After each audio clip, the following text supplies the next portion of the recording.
Good evening, everybody, and welcome to the latest edition of the 8 o'clock spot, live here on the Gryd Network's YouTube channel and Twitter account. It is episode 26. I am your host / judge / moderator, Bryson Carver. Very excited to be with you on a jam-packed NFL and NBA loaded show on tap for the 8 o'clock spot. We got three fantastic panelists. We're going to start with the return of a multi-time previous champion. It is the host of the All Even podcast and the co-founder of the Gryd Network. It is Barry Grant Jr. Barry, my friend, how are you doing your return back to the 8 o'clock spot? You know, it feels good to come back to the show that I actually created. Sometimes you have to look at things like Thanos, right? Like when you seen things going off the rails and you don't like how things are going, you have to come back and do it yourself.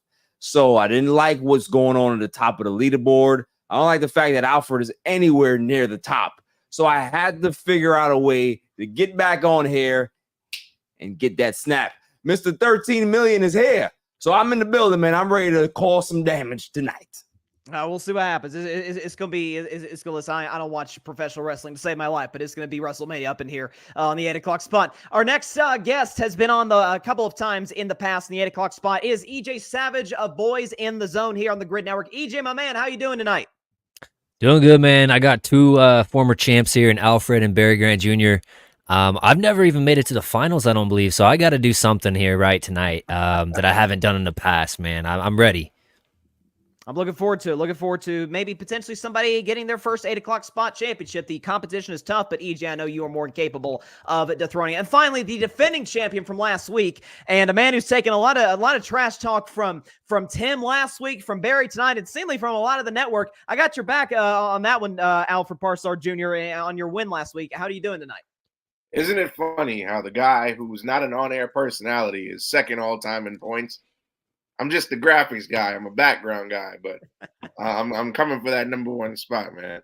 You're Nick Folesing the joint, so to speak, right? You're causing havoc, you're causing chaos up in the 8 o'clock spot leaderboard, no question about it. Seagate, we got a comment. You've already got a supporter up here in the comments. Our guy Patrick Brown says that the shenanigans are back. Let's go, Barry. Shout out to Patrick Brown of the Gryd Network. Writes some fantastic stuff for our website. Before we get into any of our rules, any of our topics and whatnot, let's look at our leaderboard right now. And I mentioned Alfred Parsard Jr. in second. Mike Guido, pretty sizable lead at over 70,000 points. He competed last week, followed by there's Alfred, Dalton Brown, there's Barry Grant Jr., Devin Nettles, John Rivera, Dylan Lima, Adam Bessie, Ryan Flowers, Anthony Bessie, Tim Barnard, Alex Johnson, EJ Savage right there, and Eric Van Letten at the bottom of the 8 o'clock spot leaderboard. Let's look at our first round rules before we get into our first topic. It's pretty simple, ladies and gentlemen. The first great take gives you 200 points. An okay take, a good take rather, gives you 100 points. An okay take gives you 50, and a bad take, you come home empty-handed with 0 points. Let's talk about what was a pretty disastrous All-Star game between the Eastern Conference and the Western Conference. I'm not quite sure why they brought that format back, neither here nor there. The East mollywops the West by a score, and I'm not kidding when I say this, of 211 to 186. It's the most points that's ever been scored in an All-Star game. Many have complained about this format and the issues surrounding it from a competitive standpoint and the issues, hopefully a lot of people trying to bring solutions, trying to fix the All-Star game. So that's what we're here to bring you on the 8 o'clock spot in the grid. We don't just complain about problems, we bring solutions. So to Barry Grant Jr., first of all, is there anything to be able to fix the All-Star game? And if so, what is it? I don't necessarily believe so. I think that it's just the All-Star games in itself are just broken models nowadays. You said it very eloquently on your show on Monday that, guys used to use this to enhance their brands. They don't have to do that anymore. You can be in Milwaukee and be a billionaire now. Like, you can go anywhere and have your brand because the world has kind of shrunk itself with social media, with the ability to be able to market yourself from just a device. You don't have to go to a certain situation or a certain area anymore. So the All-Star game, that was this big festive thing, it's not really a big deal anymore outside of the celebrities that make it a big deal and spend all this obnoxious amount of money to go there and take pictures and shit. That's the only thing that they literally do it for. What's in it for the fans? To see the players and do that and all that, but what else is there to do? The game in itself is really a moot point. Nobody cares about the game. It's just about being in the atmosphere, being in that situation.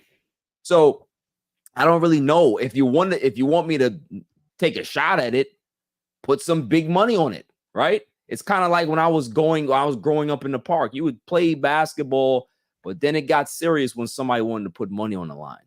So put some big money on the line, have charities and, have it to this charity and this, whatever it is, or just give it to I don't know. That's probably the only thing that can motivate rich people is more money.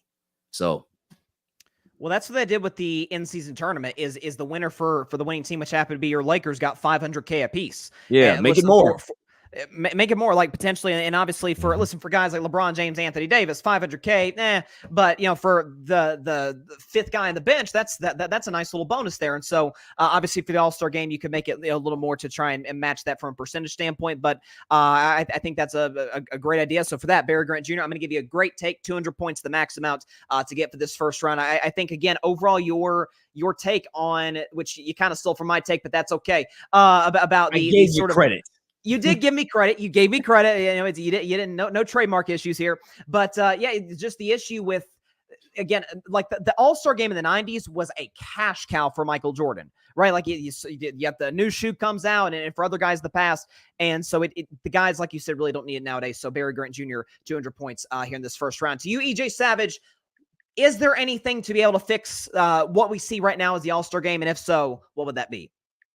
Yeah, I mean, the only way to fix it is just like Barry said, just put money on it or some type of vacation that they can win for the guys, some type of, motivator just so that they are able to kind of, obviously not risk injury. It's mid-season kind of a thing. You don't want to dwindle your hopes of a deep playoff run if you're one of those teams like, Jaylen Brown or Jason Tatum for the Celtics or something like that. But at the end of the day, you have to make it more competitive and more viewable for the regular fan. And everybody knows that these are the best players on the planet. It's not crazy to see Cat drop 50 or, Jaylen Brown go for 30 plus or whoever. Like, we already know that. We already know you can score at high clips. We want to see the best of the best teams ever assembled together. And I know West and East format kind of mucks that up a little bit.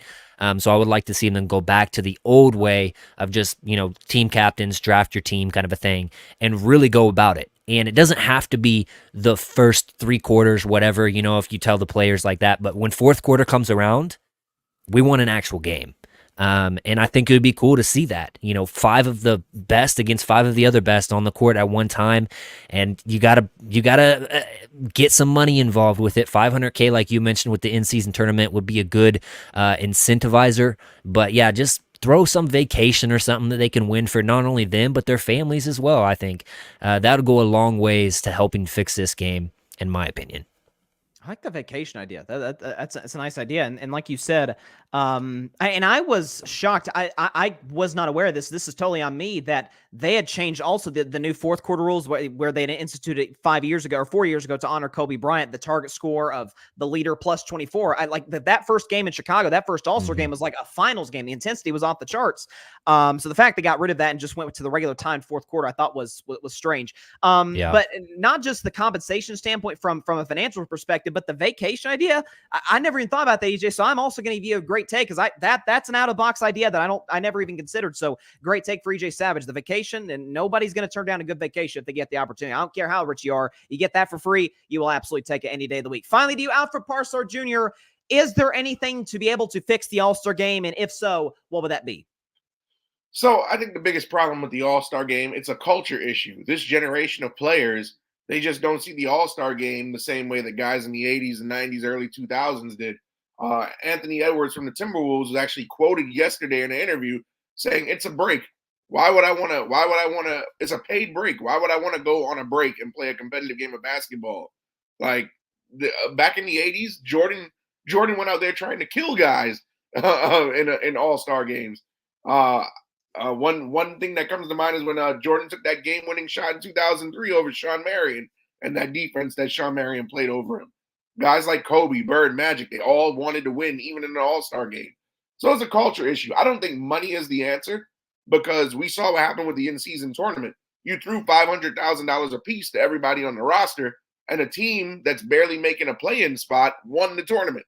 So I don't think money is a motivator for guys who are already multi-millionaires. I think, you know what, a motivated player? Hardware. I think if they came up with something like every guy on the All-Star team that wins gets a ring to symbolize their win, similar to if they won the finals, would probably do something. Everybody likes to put hardware in their in their trophy cabinet, because you got to think about it. Money's not a motivator, because these guys get incentives just for making the All-Star game as well. I don't think you could go the MLB route, because we saw what happened with MLB after 2002, when they said, the winning league is going to get home field advantage in the World Series.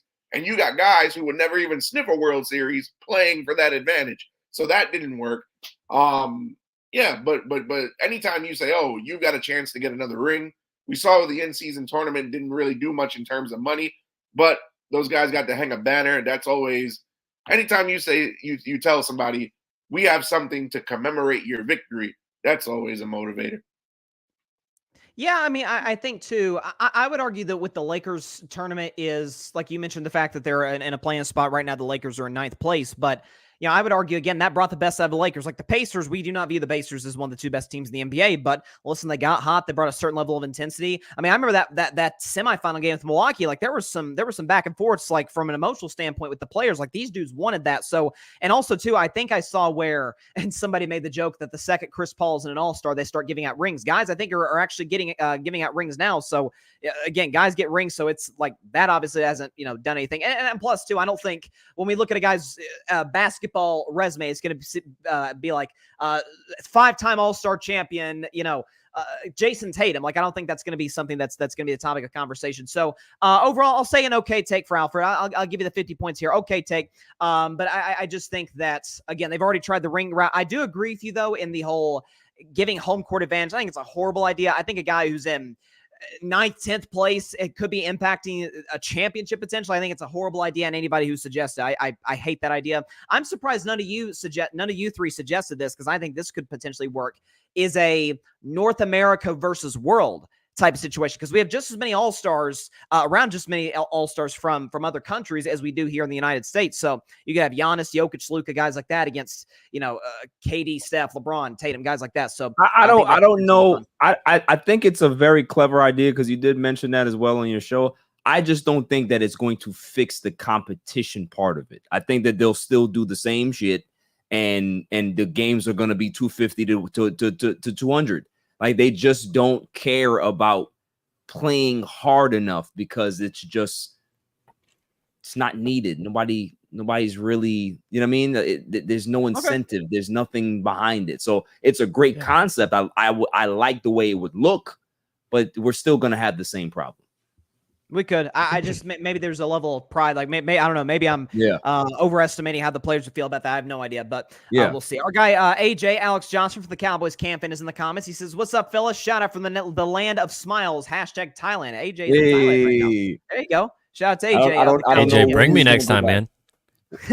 Anytime AJ's in Thailand, he stays a very long time. So we'll see. There you go. So shout out to AJ for taking the time out to watch the show, and everybody for chiming in the comment section. We'd like to hear your thoughts and your opinions on what we're talking about here in the 8 o'clock spot. Let's move on to our second round rules. Everything gets doubled from the first round, or point totals in general. A great take gives you 400 points. A good take gives you 200 points. An okay take gives you 100 points. And a bad take, you get 0 points. Again, you come home empty-handed. Let's move to the NFL for a second. We got a couple Cowboys fans, so this is appropriate. So there was a report recently today by Jordan Schultz, one of the premier insiders in the National Football League, suggesting that Dak Prescott, who has 1 year remaining left on a 4-year contract, could command up to $60 million per year, which would reset the quarterback market. Joe Burrow right now, I believe, is in the league with around $55 million a year or so. Obviously, guaranteed money is going to come into the fray. The Cowboys cannot franchise tag him.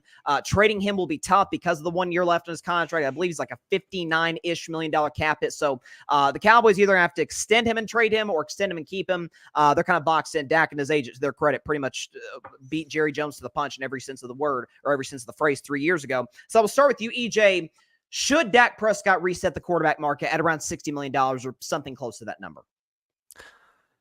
I mean, realistically, yes, because that's just the going market for the quarterbacks. You play good, you get paid. at the top of the market when it's your time to get paid. It happens year after year with different quarterbacks. And 2 years from now, Dak's not even going to be in the top 4. So realistically, you have an MVP type caliber season from Dak Prescott. He's playing. He has that 1 year left on the deal, a no trade clause on his contract. You cannot franchise tag him with his contract. And like you said, you're paying him $59 million due this year. You have to extend him to have any semblance of building a team around him to make a deep playoff run in the NFC that is kind of weak considering the Niners are going to lose some players. The Eagles, there's some questions with Hassan Reddick maybe wanting out, A.J. Brown possibly. Who knows with what happens with that. I mean, the Packers are an up-and-coming team, but at the end of the day, you have to pay your quarterback the going rate. And for all the fans that want to say, no, you got to look at what the Kansas City Chiefs have done and the Packers, the Cowboys have already done that. They've got their successor. They used a 4th round pick to go get Trey Lance. So if the Cowboys experiment with Dak Prescott doesn't work, they have that guy in the building already. So it's not a matter of trading Dak Prescott to get up to the number 2 pick and take Drake May or something like that. You are kind of boxed in, like you mentioned at the top, with this contract. I think that Dak's agent and he made this contract perfectly fit what he wanted. It's really a 4-year deal, and he's due to get paid another huge contract. And so, yes, you just gotta buckle down, extend him, which gives you the cap relief, move around a couple other things, and then go for it again. Yeah, and you mentioned obviously the specifics of the contract. And I didn't mention as well. I forgot to mention that he's got a no trade clause as well. So if they want to ship him to the Carolina Panthers or something, Dak can veto that, and they can't ship him just anywhere. So again, like you said, Dak holds. Rarely do millionaires hold the leverage over billionaires. That is very rare. In this rare instance, Dak Prescott does over Jerry Jones. And one thing I hear too is, well, why doesn't Dak take a discount so they can put the team around him? Folks, Dak Prescott was one of the single cheapest players in the league, the best player in football, given what he was getting paid, given what the Cowboys were getting on his rookie deal, and they weren't aggressive at all. The only major splash move they made was Amari Cooper, who himself was on a rookie deal, and even still, they weren't able to keep some players at that free agency period as well. So, E.J. Savage, for the specifics of the Dak contract, as well as what the going rate is for quarterbacks, going to give you a great take. I just don't think the Cowboys have any other options. If they want to move on from Dak, again, that they would have to go through with whatever he says in terms of a trade deal, which would they get the necessary compensation. Dak's holding their feet to the fire. We'll see where that ends up, but he's certainly holding the leverage, and he'll get what he wants in the end. So a great take by E.J. Savage. To you, Alfred Parsard Jr., should Dak Prescott reset the quarterback market this offseason? I don't think the question is should he. Is if the Cowboys should give him the money, which if you think about it in the grand scheme of this whole situation, the Cowboys put themselves in this situation because Dak was trying to get an extension for years. I remember the season where he was coming up on his contract. He broke his leg. They franchise tagged him year after year. So they could have avoided this problem by just simply paying him years before so that they wouldn't have come up to this issue. Because you got to remember, the salary cap is growing exponentially, and the market for quarterbacks is also growing. And when you look at the landscape of who's available, like you said, he has a no trade clause, so they can't ship him off. And then if you don't pay him and let his contract expire, who's available to get? Their best option is to give him the money. Dak Prescott is a proven quarterback that could get you to the playoffs. Granted, his postseason record is not all that impressive, 2-5 in 7 games.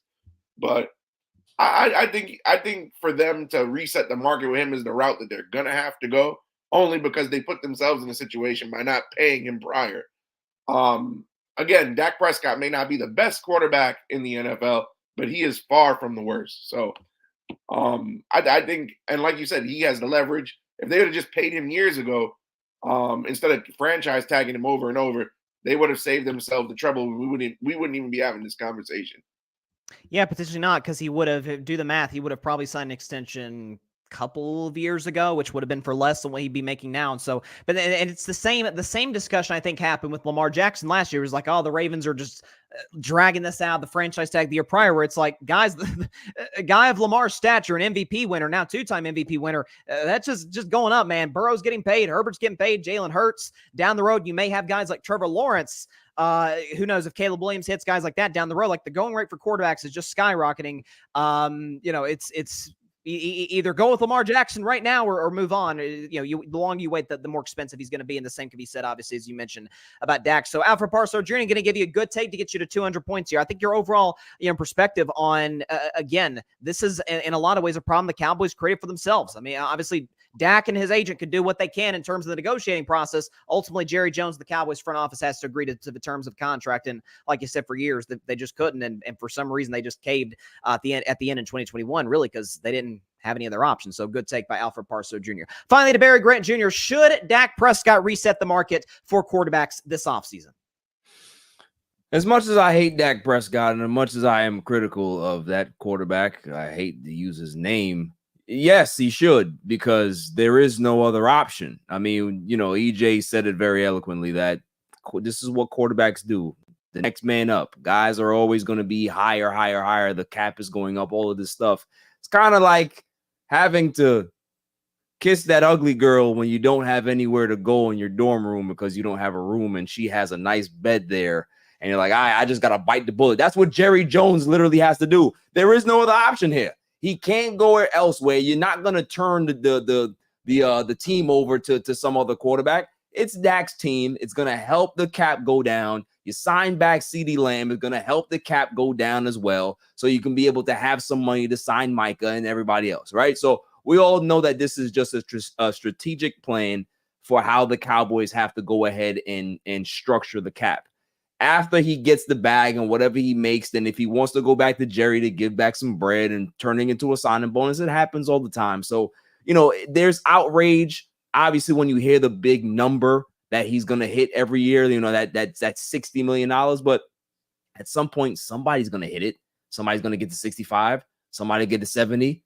It's just always going to keep going up. So it's just the outrage for right now. But at the end of the day, it's the necessary outrage that the Dallas Cowboys have to put themselves into. I think it makes it mention an interesting point that, again, everybody freaked out. Oh my gosh, Dak Prescott, $40 million a year, when that was kind of the going rate for quarterbacks at the time. And again, a couple years later, 2022, 2023, it's like, that's, given what Dak's, at that point, I think coming into last season, Dak was about the 9th highest paid quarterback. Right. That's about more or less where he is ranked among quarterbacks in the NFL. Man's getting Daniel Jones money right now.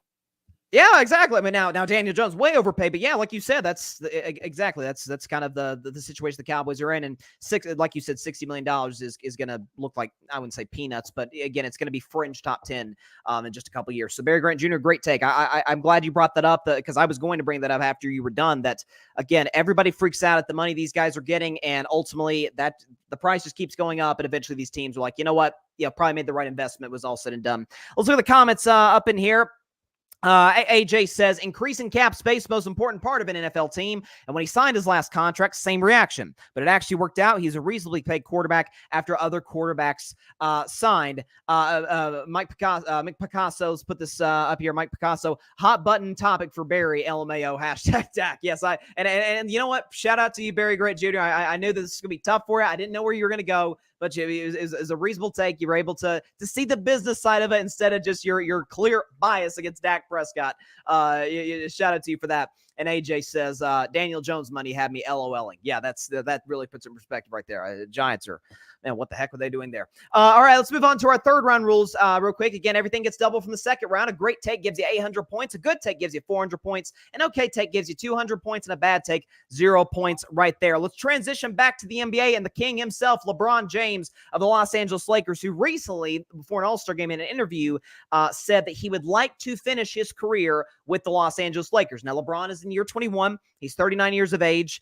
You wouldn't know it by how he's playing. He's averaging 25 a game on over 50% shooting and is still, at least in my mind, a top 5 player. In most people's minds, a top 10 player in the NBA, as productive as anybody. But the question, I'll start with you, Alfred. Do you think LeBron, because he'll have plenty of suitors if he were to decide to lead the Lakers, do you think LeBron James will finish his NBA career as a Los Angeles Laker? I think he probably will for a couple of reasons. Number one, we saw with the Space Jam reboot, LeBron's in Hollywood now, so he's already in LA. Hollywood is just a walk down the road. So if he ever wanted to do any more movies or perhaps a TV show or just anything involving TV or film, he's in the right market to do so. Number two, a player like LeBron at this point, he has to be on a big market team. I can't see him going to the Knicks or any other big market team. So I think LA, specifically the Lakers, is the best fit for him. And then also, if LeBron were to leave and go somewhere else, anywhere LeBron goes, he has to be the guy. Especially with the way he's playing, he's clearly the guy on the Lakers because Anthony Davis is a second.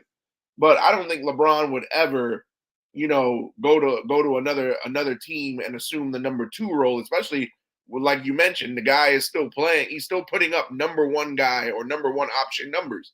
So I think he's going to finish his career as a Laker.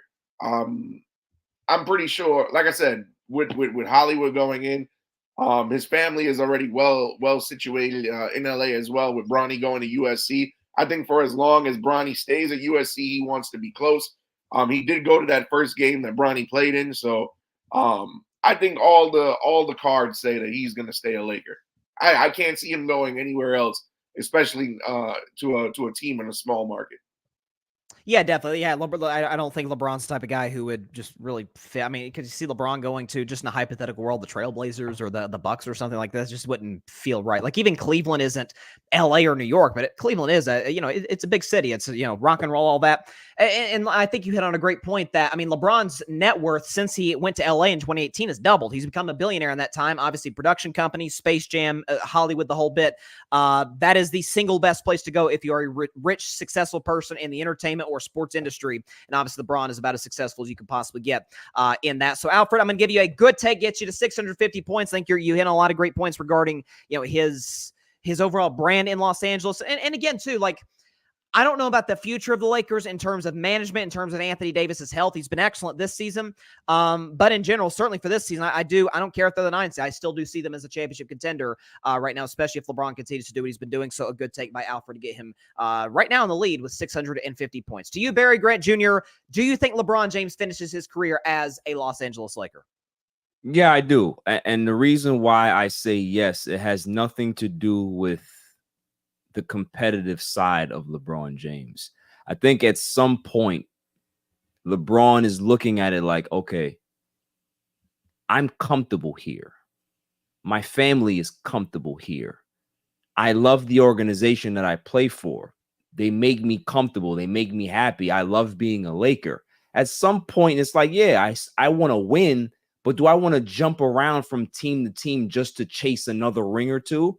Like, how much time do I have left? At some point, you got to look at yourself and say, what is more important for me, ring chasing or just creating a legacy where I am, right?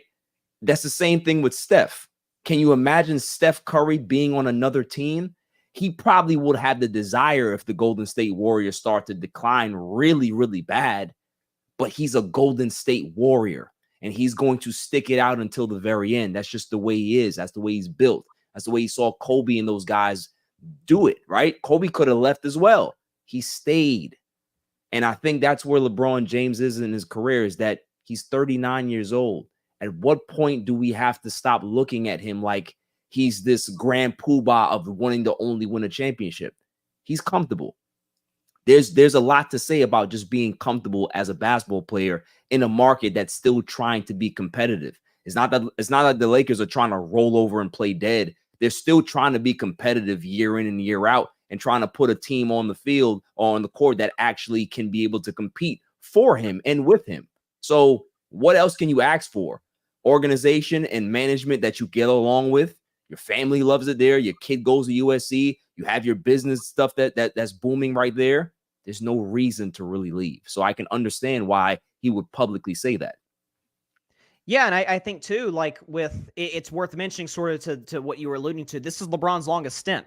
Yeah. I believe, because Yeah, Second. it was second longest stint because his Yeah. first 7 years in Cleveland, 4 years in Miami, Yeah. 4 years in Cleveland, now 6 years now at the Lakers. And obviously Right. he could be a free agent this summer. He would have plenty of suitors. I think my Warriors, the Sixers, the Knicks, there'll be plenty of teams that be lining up to sign him. But like you said, like from a business perspective, and again, if the Lakers were hot garbage, maybe you'd feel a little different. They were 10 games under 500, like in a similar spot where they were last year before all the deals Right. at the deadline. It'd be like, what good does it really serve LeBron at this point? He is, very rich after all, but I think in general, he, like you said, his comfort in LA, I think is far greater than it is in any other destination thus far in his career, even in Cleveland, which he spent a grand total of 11 years in. So Barry, going to give you a good take, get you to 1,000 points and the lead right now. Cause like you said, I think he hit on a lot of great points regarding his, how he feels in LA. And I would not be shocked at all if we get the news this summer that he's going to continue to stay in the purple and gold. Finally, with you, EJ Savage, I know you're a Celtics fan, so I know you're a big Lakers guy for sure because of that.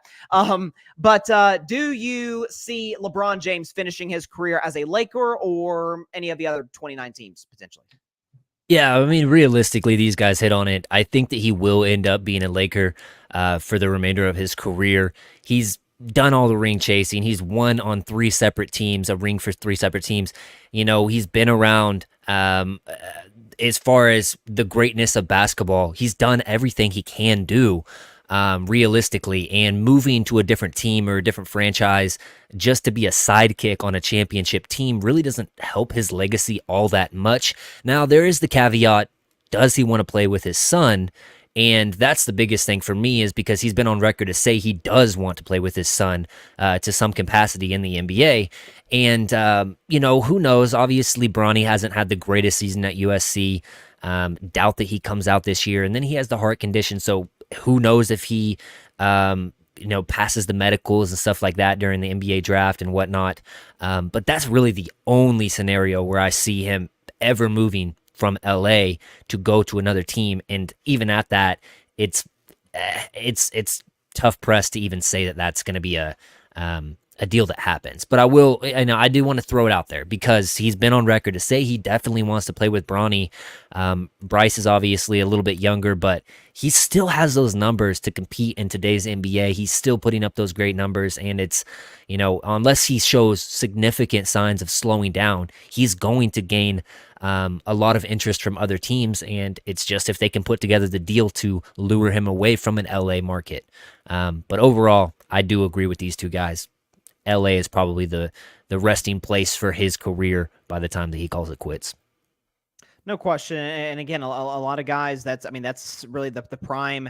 I hate to say it as a Warriors fan, but that no organizations have more great players than the Lakers. Kobe, Shaq, not Tim Duncan, Kareem Abdul-Jabbar, LeBron. You can just go back further and further. Magic. And so I think, that would also kind of, I think, not necessarily be like good for his legacy, but I think good for him internally. Like, after all I've accomplished, I get to retire a Laker, one of the most, pristine organizations in all sports. I think that does factor as well. I will say, let me go and put up your point total, EJ. I'm going to give you a good take if I can pull this up here. That's Barry's. Going to give you a good take to tie you with Barry at the top with 1,000 points.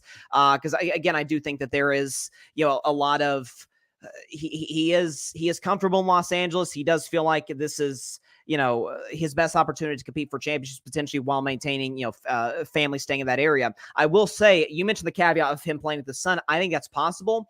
I think something that, and it probably doesn't happen within the next 5 years, which is LeBron probably won't go that long. But in the event, just hypothetically, that Vegas got their team while he was still playing, in that instance, he might consider it. Like where he could be an owner player in the same way like Jordan was in Washington, like that. That's the only way I could see him leaving, is if he decided to go to a potential Vegas team, which we know they're going to get eventually. Alberto P in the comments, just keep Bron out of New York.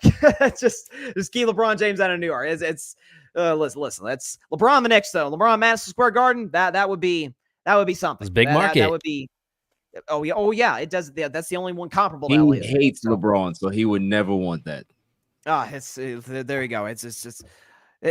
We could throw that out there. It's potential. The Knicks are trending in the right direction. There's no question about that. And I never thought I'd be saying those words in quite some time. So our 4th round rules, again, the final round with all 3 contestants. Again, the top 2 point getters advance to the final round. Let's put up our 4th round rules real quick. A great take gives you 1,600 points. A good take gives you 800. An okay take gives you 400. And a bad take, again, 0 points. Transitioning back to the NFL to another quarterback, one who is far more likely than the one we talked about previously, Dak Prescott, to be with a new team in 2024. Russell Wilson, there's a lot of situations regarding his contract. Is he going to stay in Denver? Do the Broncos trade him? Do they release him? I highly doubt he gets traded. I don't think anybody's going to want to take on that contract. We'll see what happens in regards to that. But there's other potential suitors other than the Broncos who could keep him. Again, it's worth mentioning that. But the Falcons, please God, don't let this happen. The Steelers are a potential, signing destination for Russell Wilson. I hope and pray to God my team doesn't make that decision. Although I will say I prefer him over Kenny Pickett and Mason Rudolph. I would. If that's what it comes down to, then that's what it comes down to. I just wish we drafted a guy.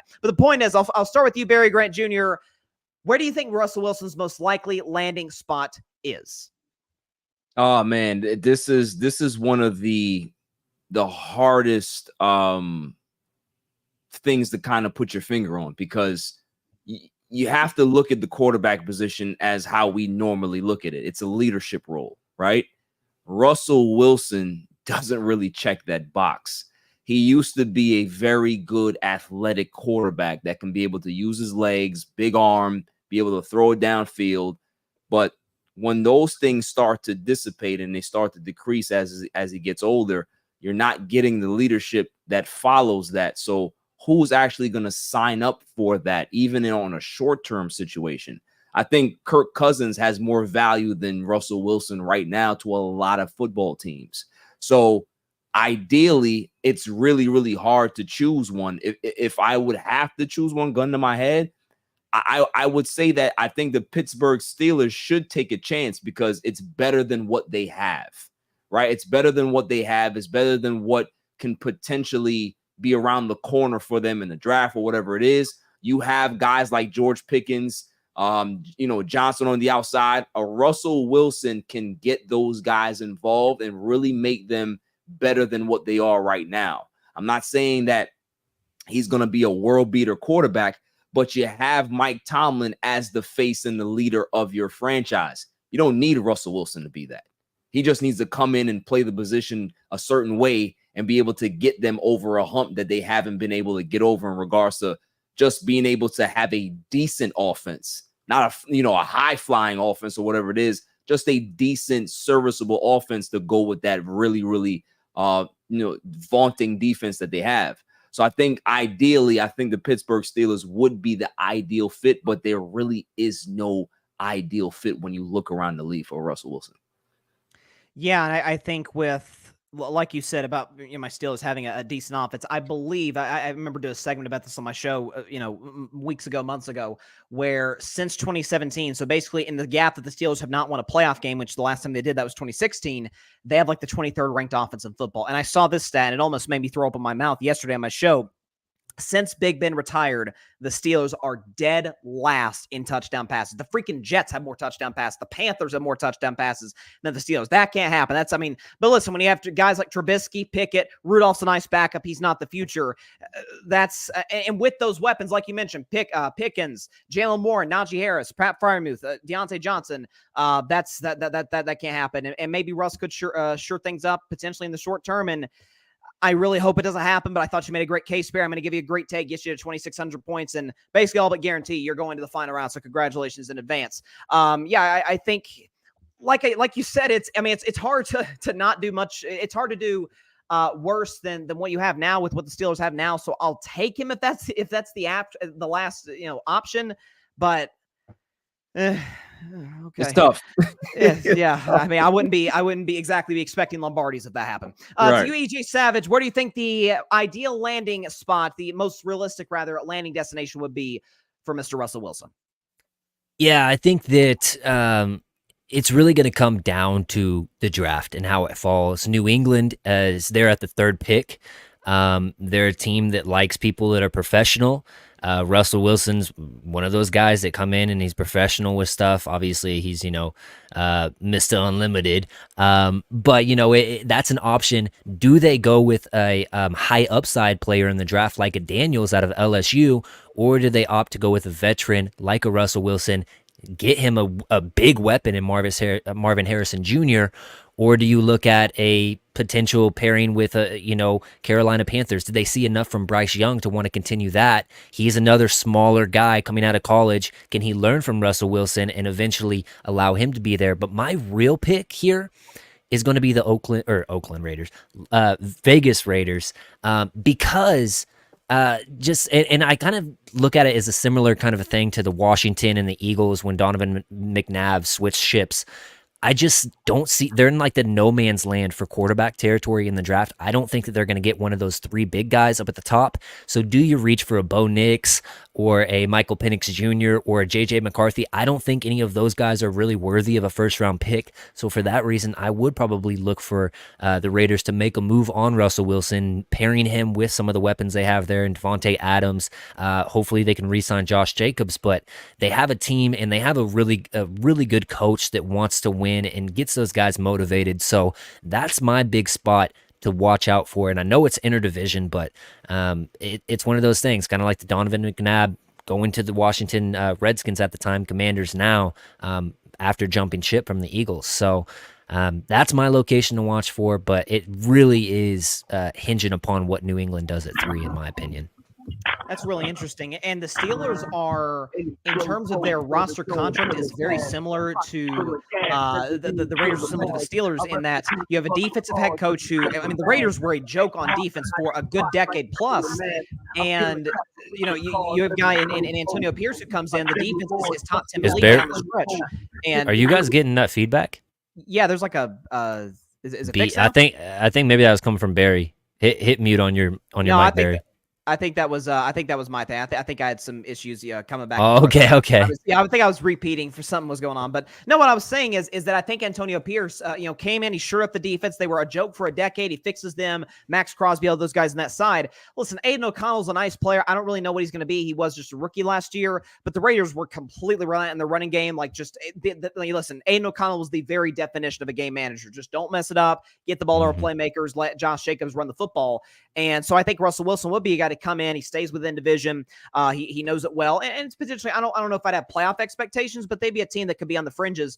No question about that. And he'd certainly have the defense to back him up. So Vegas is an interesting option. EJ Savage going to give you a good take to get you to 1,800 points in second place right now with Alfred to come. I just think that, it's very similar to Pittsburgh in the way that, listen, Russell's for all criticism of Russ, he's a better option than Aiden O'Connell, certainly in the here and now. So that could potentially work with a good defense to back him up. Finally, with you, Alfred Parsard Jr., where do you think Russell Wilson's going to end up? Where's the ideal landing spot for Mr. Unlimited?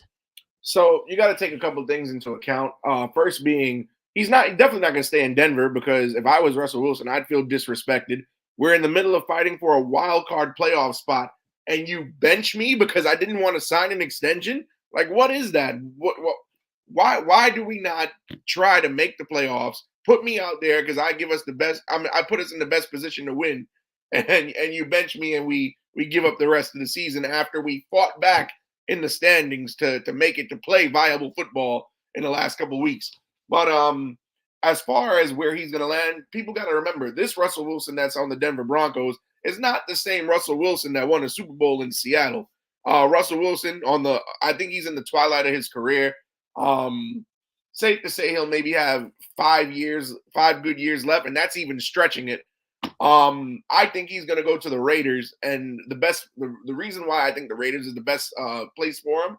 Number one, Jimmy Garoppolo just got suspended for performance-enhancing drugs. He's probably going to get shipped out at some point. Because he's fallen out of favor with the front office. As you said, Aiden O'Connell, rookie last year, but I don't really think Aiden O'Connell he was only the starter last year because they had no other option. He's not a guy that they're going to try to groom and develop to be their quarterback of the future. I just don't see it. And then you also got to think there's a talented wide receiver core in I was going to say Oakland, in Vegas anyway. I mean, you got Devontae Adams, who prior to going to Vegas, top 5 in the league almost every year. They still have Jacoby Myers and Hunter Renfrow. That's a serviceable wide receiver unit. Why not get them a decent quarterback with some experience who knows what it takes to get to a Super Bowl and win the Super Bowl? And then, of course, you got Antonio Pierce, who was interim head coach last year. This is going to be his first season as the actual regular official head coach. And he's the type of guy we saw what effect Antonio Pierce had on his players last season. He's a guy that players want to go out and win for. He's a motivator. And I think that he could give Russell Wilson the boost to at least finish his career on a respectable note. He could, and like you said, again, the same thing I was saying to EJ. I think that there's a fit there that is sort of comparable to Pittsburgh in the sense that, again, good defense to back him up. That it's not going to be a team that asks him to be their savior. Like Atlanta's a team. Like I'm surprised none of you brought up Atlanta, and I agree. I don't think that'd be a good destination for him at all because, again, very young team. I don't know if it's going to sound mean, but I don't think Russell is necessarily the veteran presence you necessarily want to bring in the building. And obviously the defense was fine. It was better than usual last year. But at the same time, it's not as good as Vegas' defense. It darn sure isn't as good as Pittsburgh's defense. And so I don't think that would necessarily work. And again, good running game in Vegas, so that could work. So I'm going to give Alfred a good take. So a good take and a solid performance by the defending champion. But Alfred, unfortunately, my friend, you are not moving on to the final round. You're not going to be able to defend your title. But you move up in terms of your point total in the standings. We'll see if Barry surpasses you or EJ gets his very first championship. So we will talk to Alfred at the end of the show. Sorry that it didn't work out for you, my man. It's just not one of those days for Alfred. It's listen, you win some and you lose some. AJ says Jets. No, there's no way the Jets happens. And Aaron Rodgers. Can you imagine though, just hypothetically, an Aaron Rodgers, Russell Wilson quarterback room? There's some. You want some of the headlines come out of that? My goodness, you would have, man. Yeah. Pat McAfee show would be filled with stories. Let's just put it that way. It'd be very interesting. All right, let's look at our final round rules. Okay, so this is all the money on the line. This is the great equalizer of the 8 o'clock spot tournament. The winner gets 10,000 points. The loser, they come home empty-handed, 0 points. It's winner go home, winner take all tonight. So Matt McClung won his second straight dunk contest, goes back to back. You see that dunk right there. If you're listening or if you're watching on YouTube, where he dunked over Shaq. I saw what Shannon Sharp said in first take. Like obviously they're going to give it to Matt McClung dunking over Shaq as opposed to Jaylen Brown dunking on Kai Cenat, I think is how you say his name. Not sure what Jaylen was thinking there. But listen, the dunk contest has not been great as of late. Mac has been a bright spot, but in general, you haven't had a whole lot of star power. You haven't had a whole lot of big name guys participate in general in the dunk contest. So I'll start with you, Barry. Among current players, what would be your ideal dunk contest? What would you think would work for All-Star Weekend and give us the best performance possible? Oh man, that's a tough one. Obviously, Shaden Sharp, I think he has to be in there. That kid's a freak. I would put I like Jonathan Kuminga. He's a very good in-game dunker, very athletic. But that's the thing though. Like there's not a lot of guys that are contestant dunkers, right? Vince Carter was kind of like the last of his kind to be able to be an in-game dunker as well as a flashy dunker. You don't really have guys like that anymore, right? So everybody thought that Jaylen Brown would do good, and he didn't, because it's just about creativity, and some guys just don't have that. But if you're just going off of athleticism alone, Shaden Sharp, Kuminga, I'd like to see Anthony Edwards probably get in there because he's so athletic.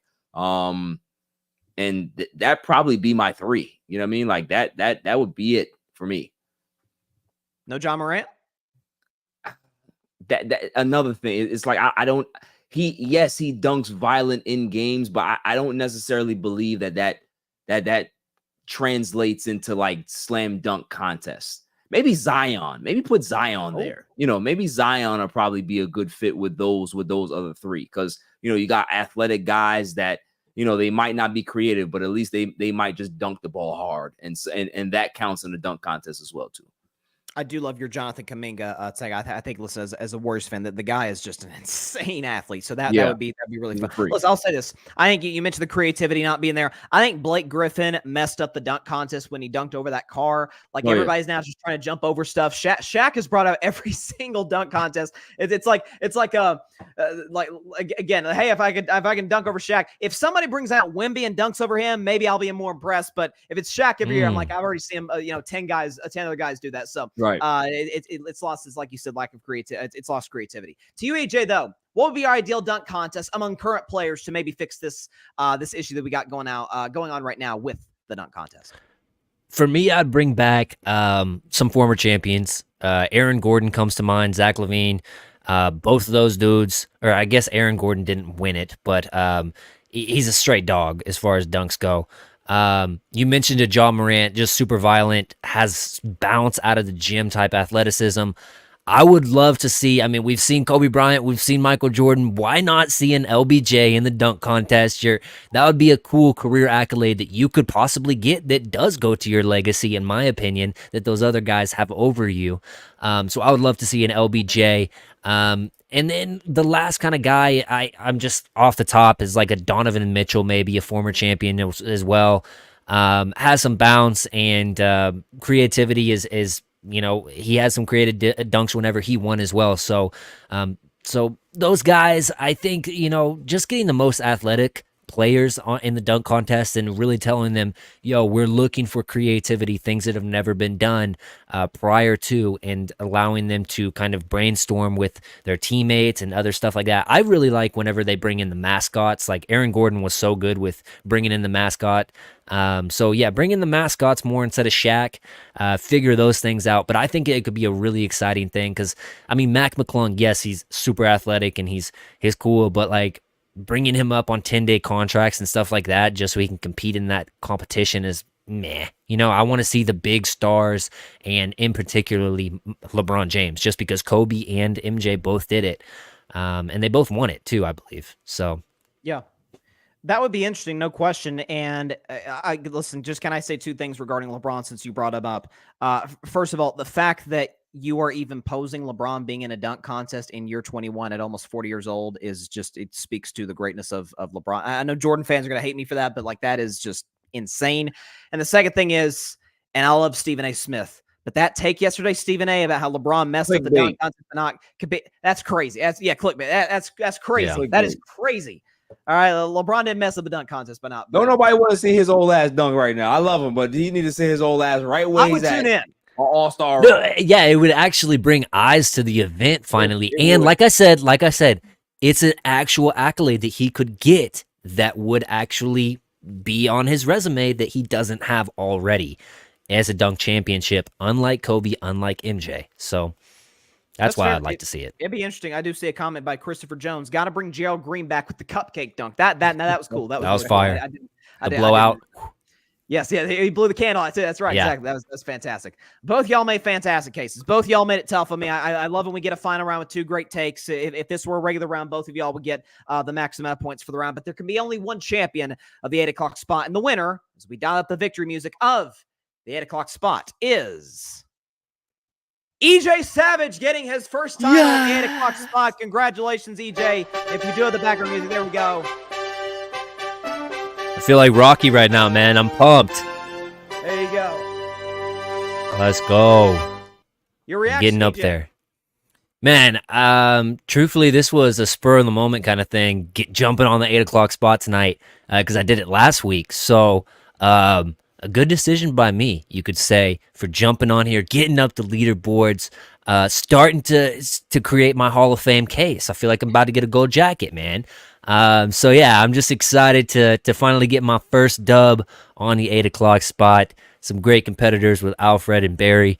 And I appreciate the host as well for giving, my side of the case, the gold medal. I'll stand up on the podium and take it happily. Of course, absolutely. I see our guy AJ in the comments. He says, "Oh snap, EJ, great show, boys. Appreciate you, AJ, and obviously giving EJ the shout out." I'll bring Alfred back into the mix because I always ask the runner up. I'll ask Barry first since he was the runner up. Listen, I know you're a multi-time champion, made your return tonight, but alas, you fell just short. Your reaction to my verdict? Listen, that's just the way it goes, man. You win some, you lose some. EJ brought the heat. Especially in the final round, man. Once you put LeBron James's name out there, that sparks the interest immediately. So, he has some good points there in regards to who he wanted there. But like I said, man, he had a good showing all around. All rounds were solid, man. I respect EJ's points. Alfred not so much, but EJ definitely brought the heat tonight. For sure. Alfred, did I make the correct decision? I always ask the people who didn't make the final round, did I make the correct decision here? You absolutely made the correct decision. A guy who wears sunglasses indoors at nighttime should not win. So congrats to EJ for his first win. And anybody who's on this show and Barry's on, as long as Barry doesn't win, I'm okay with any other win. Listen, don't hate on the man's brand, okay? Listen, I remain in second place all time. That's all I care about. That is true. That is true. That's for the moment. You do maintain the second place spot on the 8 o'clock spot. So all three competitors brought a great performance tonight. Shout out to all three of you: Barry Grant Jr., Alfred Parsard Jr., EJ Savage, the champion this week on the 8 o'clock spot. And that is all we got for y'all tonight. Be sure to tune in next week, next Tuesday at 8 p.m. Eastern, 5 p.m. Pacific time, live on the Gryd Network's YouTube channel and Twitter account. Be sure to check out all of our content on the Gryd, all of our social media platforms: Instagram, Twitter, TikTok, YouTube, the whole bit. Check out all of our creators. Check out our website. Patrick Brown writing some fire articles for that. Again, great stuff from all three of our competitors. Congrats to EJ for winning it this week. We will see y'all next Tuesday. Stay safe out there. God bless y'all. Peace out.